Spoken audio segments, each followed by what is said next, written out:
से कुछ देर पहले हमने रिपोर्ट किया था कि ईरानी मीडिया दावा कर रहा है कि ईरान इसराइल पर बड़े मिसाइल हमले की तैयारियां कर रहा है, जवाबी हमले की तैयारियां कर रहा है क्योंकि अब से कुछ देर पहले ही, अब से चंद घंटे पहले ही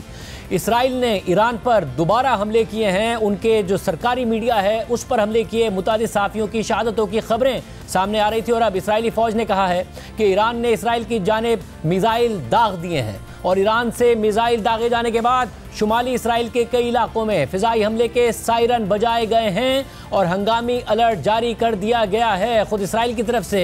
इस बात को कन्फर्म किया जा रहा है, इसराइली फ़ौज की तरफ से, कि ईरान ने इसराइल की जानिब मिसाइल दाग दिए हैं और ईरान से मिसाइल दागे जाने के बाद शुमाली इसराइल के कई इलाकों में फ़िज़ाई हमले के सायरन बजाए गए हैं और हंगामी अलर्ट जारी कर दिया गया है। इससे पहले अमेरिकी सदर ट्रंप ने कहा था कि ईरान कशीदगी में कमी चाहता है, जबकि इस हवाले से ईरानी वज़ीर ख़ारजा अब्बास अराग़ची सोशल मीडिया पर यह पोस्ट कर चुके हैं कि अगर सदर ट्रंप वाकई सिफारतकारी के बारे में संजीदा हैं और इस जंग को रोकने में दिलचस्पी रखते हैं तो अगले इक़दामात निहायत अहम होंगे। इसराइल को अपनी जारियत रोकनी होगी और अगर हमारे खिलाफ फौजी जारियत मुकम्मल तौर पर बंद ना हुई तो हमारा रद्द अमल जारी रहेगा। यानी सदर ट्रंप एक तरफ ये कह रहे हैं कि ईरान चाहता है कि डीएस्केलेट हो, मगर ईरान के वज़ीर ख़ारजा ये कह रहे हैं कि अगर सदर ट्रंप वाकई सिफारतकारी के बारे में संजीदा हैं और इस जंग को रोकने में दिलचस्पी रखते हैं तो उनके अगले इक़दामात निहायत अहम होंगे। इसराइल अपनी जारियत रोकेगा तो हम जवाब ख़त्म करेंगे और अगर हमारे खिलाफ फौजी जारियत मुकम्मल तौर पर बंद ना हुई तो हमारा रद्द अमल जारी रहेगा। उन्होंने मजीद कहा कि नेतन्याहू जैसे शख्स को खामोश कराने के लिए वाशिंगटन से सिर्फ एक फ़ोन कॉल काफ़ी है। ये कदम सिफारतकारी की तरफ वापसी की राह हमवार कर सकता है और इस पूरे तनाज़े के दौरान पाकिस्तान ईरान की हिमायत कर रहा है। हुकूमती सतह पर ईरान की हिमायत और इसराइल की मजम्मत में बयानात जारी किए जा रहे हैं। आज ही इस्लामाबाद में वज़ीर आज़म शहबाज शरीफ की पाकिस्तान में ईरानी सफ़ीर रज़ा अमीर मुक़द्दम से मुलाकात हुई। वज़ीर आज़म ने ईरानी सफ़ीर से हालिया इसराइली जारियत की मजम्मत की और मासूम लोगों की शहादतों पर ईरान के साथ हमदर्दी का इजहार किया। दूसरी तरफ आज जब ईरानी सदर मसूद पेज़ेश्कियान ईरानी पार्लियामेंट से खिताब कर रहे थे तो उन्होंने पाकिस्तान का नाम लिया और अराकीन पार्लियामेंट को पाकिस्तान की हिमायत का बताया तो अराकीन पार्लियामेंट ने पाकिस्तान की हिमायत पर शुक्रिया अदा किया।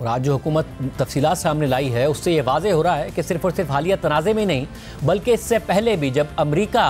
और ईरान के मुज़ाकरात हो रहे थे, ओमान की सालिसी में हो रहे थे, उस वक्त भी पाकिस्तान को इन लूप रखा गया था। इसके अलावा जब इसराइल ने हमला कर दिया तब भी पाकिस्तान से ने इस हवाले से किरदार अदा किया है और पाकिस्तान ने वाज़ेह किया कि ईरान वाज़ेह कर रहा है कि अब जवाब देगा, उसके बाद ही बात हो सकती है। आज सेनेट में नायब वज़ीर आज़म और वज़ीर ख़ारजा इसाक डार ने इस हवाले से तमाम तफसीलात बताई, राब्तों की तफसीलात बताई कि कैसे पाकिस्तान को इन लूप रखा गया, कैसे पाकिस्तान ने इस हवाले से किरदार अदा किया।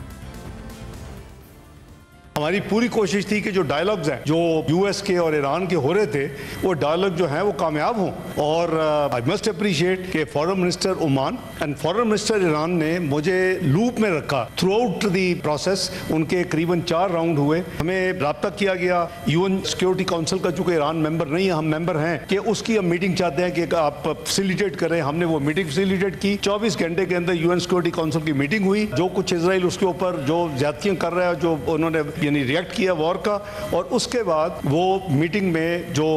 ईरान के जो वहाँ एम्बेसडर थे, पीआर जिसको कहते हैं, परमानेंट रिप्रेजेंटेटिव ऑन यूएन, उन्होंने 4 कंट्रीज का बाय नेम उन्होंने शुक्रिया अदा किया, एक्नॉलेज किया, पाकिस्तान, चीन, रूस और अलजायर, कि जी इन 4 मुल्कों ने हमारे साथ इस वक्त इस मुश्किल घड़ी में साथ खड़े होकर उन्होंने सारी बात की। फिर मैंने पाकिस्तान के बिहाफ पे मैंने उनके वज़ीर ख़ारजा साहब से बात की, बड़ी तफसील से मेरी बात हुई। उनको मैंने कहा कि आप क्या, उन्होंने कहा जी कि अभी उन्होंने रिस्पॉन्स नहीं दी थी। ये सारी मैं आपको बता रहा हूँ 13-14 की दरमियानी रात की डेवलपमेंट। तो मैंने उनको कहा कि आप बताएं आप क्या करें। उन्होंने कहा जी कि हम इसका तो जवाब देंगे, जो कुछ उन्होंने किया है right now we are preparing and इसका भरपूर जवाब देंगे। और जवाब देने के बाद अगर इजराइल ने दोबारा ना अटैक किया तो हम डायलॉग की टेबल पे आने के लिए, डिप्लोमेटिक डायलॉग के लिए तैयार हैं।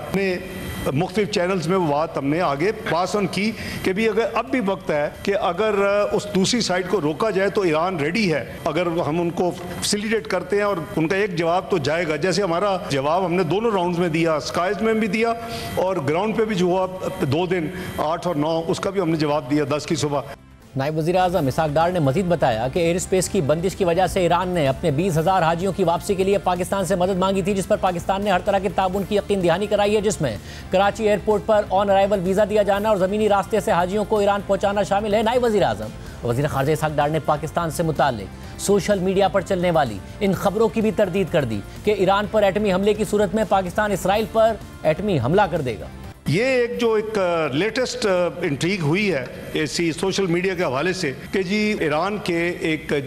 जनरल्स को कोट करके कि जी पाकिस्तान ने ये कहा है कि